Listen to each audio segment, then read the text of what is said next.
Hello friends, welcome back to my channel. நமக்குள்ள போறதுக்கு முன்னாடி மறக்காம இந்த வீடியோக்கு ஒரு லைக்கை போட்டுருங்க. அப்படியே கீழே இருக்கிற ஹை பட்டனையும் கிளிக் பண்ணிடுங்க. அப்பதான் வீடியோ டெய்லியுமே வரும். நம்ம கொஞ்ச நாளாவே சிந்து பெருவி ட்ராமா போட முடியல. அதுக்கு உங்க எல்லாத்தையும் நான் சாரி கேட்டுக்கிறேன். இன்னைக்கு கொஞ்சம் லாங்காவே இந்த ட்ராமாவை பார்க்க போறோம். ஸோ எல்லாரும் ஸ்கிப் பண்ணாம ஃபுல்லா பார்த்து சப்போர்ட் பண்ணுங்க. சரி வாங்க ட்ராமாக்குள்ள போயிடலாம்.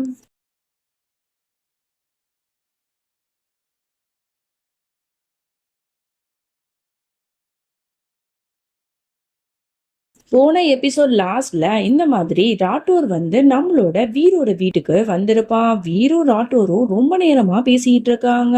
இதெல்லாம் பாக்குற பைரவிக்கு ரொம்பவே பயமா இருக்கு. ஐயோ, வீட்டை மட்டும் இந்த ராட்டூர் உண்மையை சொல்லிட்டானா என்ன பண்றது அப்படின்னு நினைச்சுக்கிட்டு ரொம்ப நர்வஸா பயந்துகிட்டு நின்றுட்டு இருக்கா. அதை விட ராட்டூரும் வீட்டை பேசிட்டு அவன் அங்கிருந்து போயிடுறான். அப்பதான் அவளுக்கு மூச்சே வருது. அந்த சீனை கட் பண்ணா இங்க நம்மளோட பைரவியோட அப்பாவை தான் காட்டுறாங்க. அவரு ரொம்பவே மனசு குழப்பப்பட்டுட்டு ரொம்ப வருத்தப்பட்டுட்டு இருக்காரு. ஏன்னா ரெஸ்டாரண்ட்ல வீரும் பைரவியும் ஒன்னா சாப்பாடுலாம் ஊட்டி விட்டுட்டு இருந்திருப்பாங்கல்ல. அதெல்லாம் பார்த்துட்டு அவருக்கு மனசே கேட்கல. ரொம்ப வருத்தமா இருக்கும் போது திவ்யா கேக்குறாங்க, என்னங்க என்னாச்சு, ஏன் ஒரு மாதிரி இருக்கீங்க அப்படிங்கிற மாதிரி. இந்த மாதிரி நடந்த எல்லா விஷயத்தையும் சொல்லிட்டு இந்த மாதிரி சிந்துவும் வீரும் தான் இப்போ ஒரு சந்தோஷமான வாழ்க்கையை வாழ்ந்துட்டு இருக்காங்க. இப்ப என்னன்னா வீர் பைரவி பக்கம் திரும்பிட்டாரு. பைரவி என்னோட பொண்ணு தான், பட் இருந்தாலும் இது தப்பு திவ்யா அப்படிங்கிற மாதிரிலாம் சொல்லும் போது உடனே திவ்யா சொல்றாங்க, என்னங்க நீங்க இப்படிலாம் பேசுறீங்க, பைரவி நம்மளோட பொண்ணுங்க, அது மட்டும் இல்ல வீரோட முதல் மனைவி அவ தான், அவளுக்கு இல்லாத உரிமையா நீங்க இப்பெல்லாம் பேசக்கூடாது அப்படின்னு சொன்னா, அந்த பாரு நியாயத்தைப்படிதான் பேசணும். ப்ராப்பரா பைரவிக்கும் வீருக்கும் டிவோர்ஸ் ஆயிடுச்சு. அந்த குழந்தைனாலதான் இப்போ அந்த வீட்லயே வீர் அவளை சேர்த்துக்கிறாரு. அதனால அந்த லிமிட்டோட தான் அவ இருந்துக்கணும். வீரும் சிந்து தான் எப்பவுமே ஒன்னா இருக்கணும், புரியுதாங்கிற மாதிரிலாம் தன்னோட மகளை பத்தி கூட யோசிக்காம ரொம்ப ஜென்யூனா பேசிட்டு இருக்காரு இந்த மனுஷன். அதோட இங்க பைரவியை தான் காட்டுறாங்க. அவர் ரொம்பவே குழப்பமா யோசிச்சுக்கிட்டு இருக்கா. ராட்டூர் எதுக்கு இங்க வந்தாரு, சிந்துக்கும் ராட்டூருக்கும் என்ன எப்படி ரெண்டு பேரும் இன்ட்ரடியூஸ் ஆயிருப்பாங்க அப்படிங்கிற மாதிரிலாம் யோசிச்சுட்டு இருக்கும் போது கரெக்டா அந்த இடத்துக்கு சிந்து வரா. உடனே சிந்துட்டு பைரவி பேசுறா, இந்த மாதிரி ராட்டூர் வந்தாரு, அவர் உனக்கு தெரியுமா அப்படின்னு கேட்டா, ஏன் தெரியுமே அப்படிங்கிற மாதிரி கேட்கும் போது, ஓ அப்படியா அப்படின்னு சொல்லிட்டு இவங்க ரெண்டு பேரும் பேசிட்டு இருக்கும் போது அப்ப கரெக்டா மாமியாக்காரங்க இந்த மாதிரி பைரவி நேரத்தோட நீ சாப்பிடணும், சரியா ரெஸ்ட் எடுமா அப்படின்னு சொல்லிட்டு சிந்துவை பார்த்துட்டு போய் காய்கறி எல்லாம் வாங்கிட்டு வா அப்படின்னு சொல்லிட்டு விரட்டுறாங்க. அதோட நம்மளோட சிந்துவும் போய் காய்கறி எல்லாம் வாங்கறதுக்காக ஒரு கடையில போய் நின்றுட்டு இருக்கா. அப்ப அந்த கடைக்கார ஒரு மாதிரி குறுன்னு நம்மளோட சிந்துவை ஒரு மாதிரி பார்த்துட்டு இருக்கான். அவளுக்கு ஒண்ணுமே புரியல. அதோட ஒரு லெட்டர் எடுத்து கொடுக்கலாம், இந்த மாதிரி ஒரு இடத்துக்கு வாங்க அப்படிங்கிற மாதிரி அதுல எழுதியிருக்கு. அவளும் பதறி அடிச்சுட்டு அங்க போய் பாக்குறா. அங்க பார்த்தா அந்த இடமே பயங்கர இருட்டா இருக்கு. அங்க வேலைக்காரன் இந்த மாதிரிமா பெரிய பிரச்சனையாயிடுச்சு, இந்த சத்யாவையும் சஞ்சனாவும் பத்தியும் நம்ம ரகசியத்தை தெரியப்படுத்தலாம் அப்படின்னு பார்த்தா அவங்க நம்மள சும்மா விட மாட்டாங்க போல, நீங்க அவங்க கிட்ட இருந்து ஜாக்கிரதையா இருங்க அப்படின்னு சொல்லிட்டு அவன் அங்க இருந்து ஓடி போயிடுறான். இவளுக்கு ஒண்ணுமே புரியல.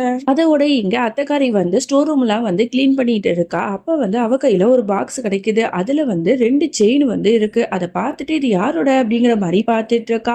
அப்ப கரெக்டா வீரோட அப்பா இந்த செயினை கொடு அப்படின்னு சொல்லிட்டு ஒரு சந்தேகத்தோடய அதை வாங்கி வச்சுக்கிறாரு. இந்த செயின் எப்படி இங்கதான் இருக்கா அப்படின்னு சொல்லிட்டு. அதோட இங்க தாத்தாவும் இந்த மாதிரி சத்யாவும் இந்த மாதிரி சேஸ் விளையாண்டுட்டு இருக்காங்க. அப்போ வீரோட அம்மாக்காரங்களும் என்ன ரெண்டு பேரும் பண்றீங்க அப்படின்னு சொல்லிட்டு பேச்சு கொடுத்துட்டு இருக்காங்க.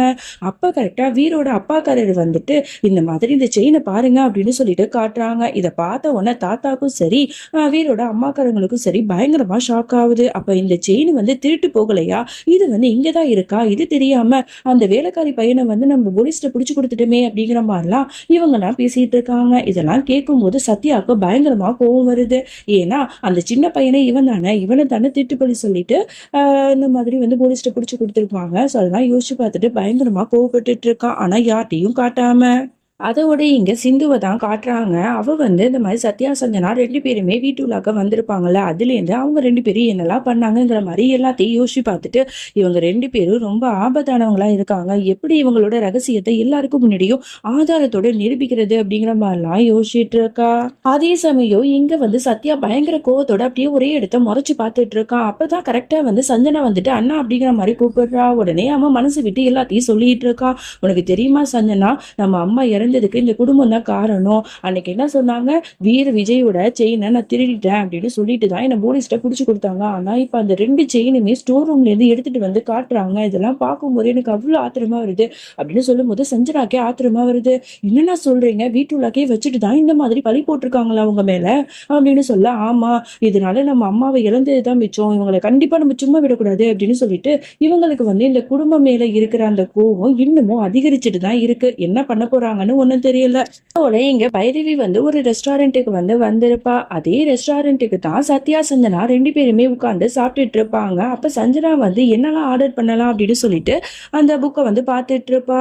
இதெல்லாம் தூரத்துல இருந்து பாக்குற நம்மளோட பைரவிக்கு பயங்கரமா ஷாக் ஆகுது. என்ன, சஞ்சனாக்கு கண்ணு தெரியுமா? அப்ப இத்தனை நாள் கண்ணு தெரியாத மாதிரி எதுக்கு நடிச்சுக்கிட்டு வீரோட வீட்டுல இருக்கா அப்படின்னு சொல்லிட்டு பயங்கரமா ஷாக் ஆகி பார்த்துட்டு இருக்கா. அதே சமயம் சத்யா சஞ்சனா அவங்க 2 பேர்ட்டையும் பேசுறதுக்காக ராட்டோரும் அந்த இடத்துக்கு அவங்க 2 பேர்ட்ட சிரிச்சு சிரிச்சு பேசிட்டு இருக்கா. இதெல்லாம் பார்க்கும்போது அவளுக்கு தலையில இடி விழுற மாதிரி இருக்கு. என்னடா அது, அதிர்ச்சிக்கு மேல அதிர்ச்சியா இருக்கே. இது சஞ்சனாக்கு கண்ணு தெரியுது, என்னோட பக்கம் ராட்டோர் என்ன இவங்க 2 பேர்ட்டையும் பேசிட்டு இருக்கான் அப்படின்னு யோசிச்சுட்டு ரொம்ப குழப்பத்தோட வீட்டுல இதை பத்தியே பயங்கரமா திங்க் பண்ணிட்டு இருக்கா. ஏதோ ஒரு தப்பு இருக்கு, இவங்க 2 பேரும் மேல எனக்கு அப்பயுமே சந்தேகம் இருந்துச்சு, ஆனா இவ்வளவு கிரிமினலா இருப்பாங்களா என்ன அப்படிங்கிற மாதிரிலாம் இவ யோசிச்சுட்டு இருக்கா.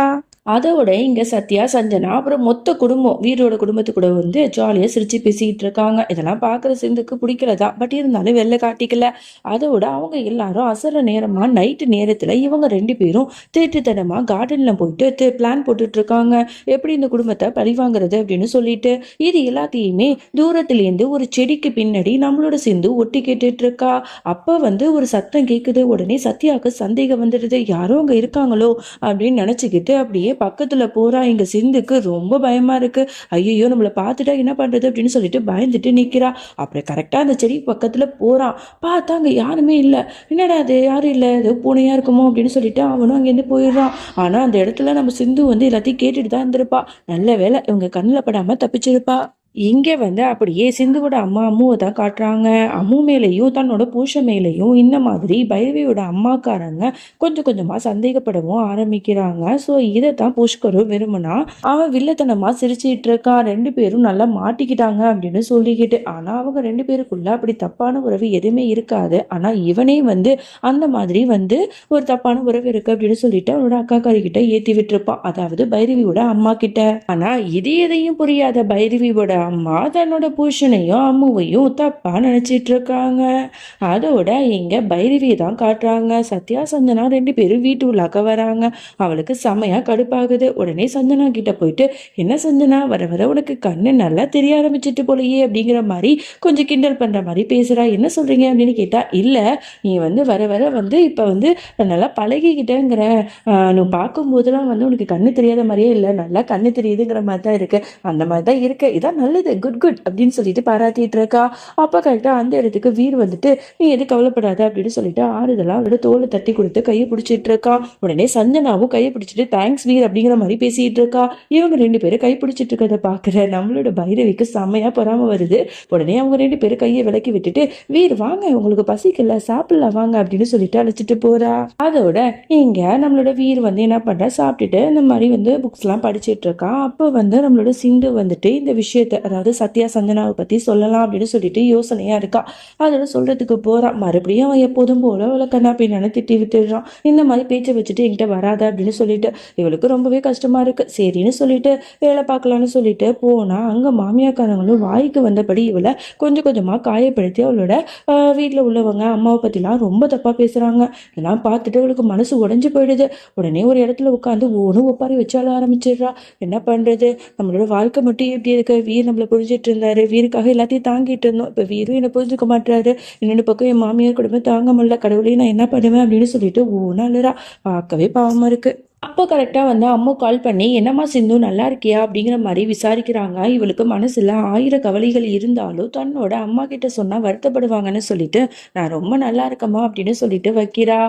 பார்க்கவே பாவமா இருக்குல்ல. நிறைய பொண்ணுங்களோட வாழ்க்கை இப்படிதான் இருக்கு. மாமியார் வீட்டுல ஏகப்பட்ட கஷ்டங்கள் கொடுமைகள் இருந்தாலும் தன்னோட தாய் தகப்பன்கிட்ட சொன்னா அவங்க வருத்தப்படுவாங்கன்னு சொல்லிட்டு அவங்களே அவங்களோட மனசுல எல்லா வழிகளையுமே புதைச்சி வச்சுக்கிறாங்க.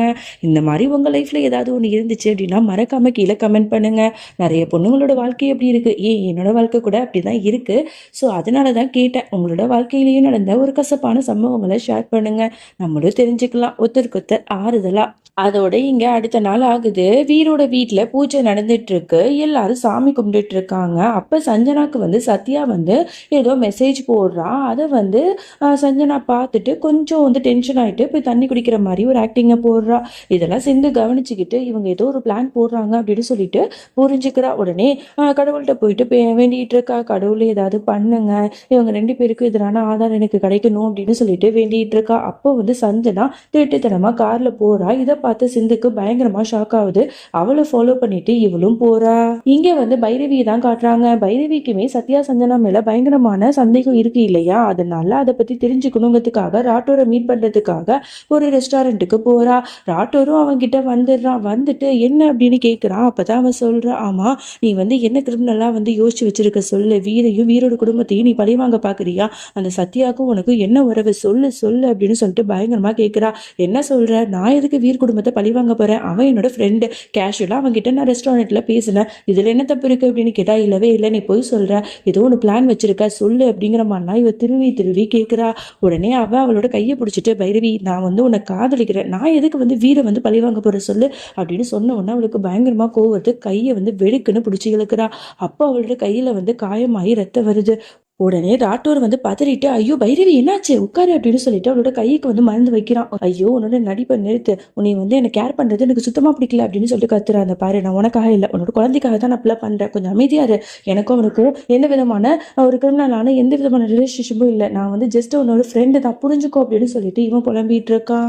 இங்கே சஞ்சனாவை ஃபாலோ பண்ணிட்டு நம்மளோட சிந்து வந்துட்டு இருப்பா. அப்போ வந்து ஒரு டிராஃபிக் ஜாமா ஆயிடும், இதுக்கு மேலே போக முடியாது அப்படிங்கிற மாதிரி ஒரு சூழ்நிலை வந்ததும் அவளே ஓடி போறா. ஏன்னா அன்னைக்கு வந்து கார்டன்ல வீர ஏதோ பழி வாங்கணும், அவனோட காரை வந்து பிரேக் டவுன் பண்ணணுங்கிற மாதிரி ஏதோ ஒன்று பிளான் போட்டிருப்பாங்க போல. ஸோ வீருக்கு வந்து எதுவும் ஆகக்கூடாதுங்கிறதுக்காக தான் அவள் எந்திரிச்சு நடந்து போயிட்டு இருப்பா. அப்போ வந்து பைரவி மேல மோதிடுறா. பைரவி பார்த்துட்டு இங்க என்ன பண்ற அப்படின்னு கேட்கும்போது, வீரோட உயிருக்கு ஆபத்து அப்படிங்கிற மாதிரி சொன்ன உடனே பைரவியுமே பதறா. அப்போ 2 பேரும் ஒன்று சேர்ந்து வா போலாம் அப்படின்னு சொல்லிட்டு போறாங்க. அப்போ பைரவியோட வயிறு வலிக்க ஆரம்பிக்குது. அம்மா அப்படின்னு சொல்லிட்டு கத்துறா. உடனே சிந்து வந்து அவளோட கையை பிடிச்சி 2 பேரும் ஒத்துமையா வந்து இந்த பிரச்சனையை சால்வ் பண்ணுவோம் அப்படின்னு சொல்லிட்டு முடிவெடுக்கிறாங்க. இதோட இந்த பாட்டு நம்ம முடிச்சுக்கலாம். சாரி ஃப்ரெண்ட்ஸ், ரொம்ப நாளாக என்னால் வீடியோ போட முடியல, அதுக்காக ஐ எம் ரியலி சாரி. அதனால தான் இன்னைக்கு கொஞ்சம் லாங் வீடியோவாக போட்டிருக்கேன். ஸோ வீக்லி வந்து ஒரு 2 வீடியோ வந்து வரும். ஸோ நெக்ஸ்ட் வீக்லேருந்து வந்து கொஞ்சம் தொடர்ந்து போட முயற்சி பண்ணுறேன். முடிஞ்ச அளவுக்கு நான் போடும்போது இந்த மாதிரி லாங் வீடியோவாகவே போட்டுடுறேன். ஓகேவா, ஒரு 1 வீக் மட்டும் அட்ஜஸ்ட் பண்ணிக்கோங்க. அதுக்கு அடுத்தடுத்த வாரத்துலேருந்து நான் தொடர்ந்து அப்லோட் பண்ணுறேன்.